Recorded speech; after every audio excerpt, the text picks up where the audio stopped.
কথায় আছে, সহজে পাওয়া জিনিসের কোনো কদর কিংবা মূল্য থাকে না। মানুষ মূলত সেই জিনিসটার অভাব বোধ করে, যা তার নাগালের বাইরে থাকে কিংবা যা সে পায় না। কিন্তু হাতের নাগালেই যা পায় তার মূল্য মানুষ সচরাচর দেয় না। যাদের জীবনসঙ্গী খুব কেয়ারিং, সঙ্গীকে সম্মান দেয়, সঙ্গীর মন বোঝার চেষ্টা করে, তারাও কি তাদের সঙ্গীর প্রতি কেয়ারিং হয়? না, তারা বেশিরভাগ ক্ষেত্রেই সঙ্গীর প্রতি কেয়ারিং হয় না। না চাইতেই যা পায় তার প্রতি মানুষের আগ্রহ খুব কম থাকে। আবার একইভাবে যখন কেউ তার জীবনসঙ্গীর কাছ থেকে তেমন গুরুত্ব পায় না, সম্মান পায় না, যত্ন কিংবা সময়ও পায় না, ঠিক তারাই একজন কেয়ারিং জীবনসঙ্গীর গুরুত্ব বুঝতে পারে।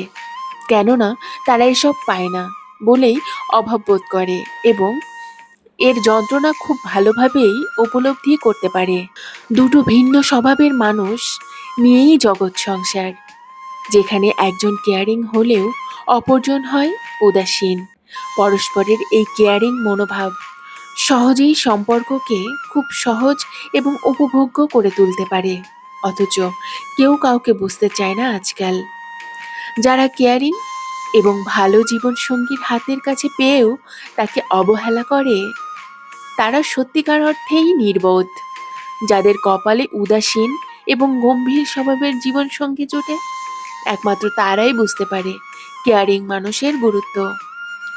ব্যাপারটা ঠিক এমন, যার আছে সে কখনো মূল্য বোঝে না বা গুরুত্ব দেয় না, তবে যার নেই সেই যন্ত্রণা ভোগ করে যায়।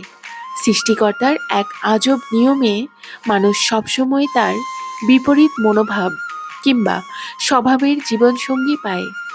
আর সেক্ষেত্রে ১৯-২০ হলেও খুব একটা সমস্যা হয় না মানিয়ে নিতে। তবে যখন পরস্পরের স্বভাবে ১৫-২০-এর ব্যবধান, সেখানে মানিয়ে নেওয়া তো দূরের কথা, টিকে থাকাটাই বড্ড যন্ত্রণার এবং অসহ্য বলে মনে হয়।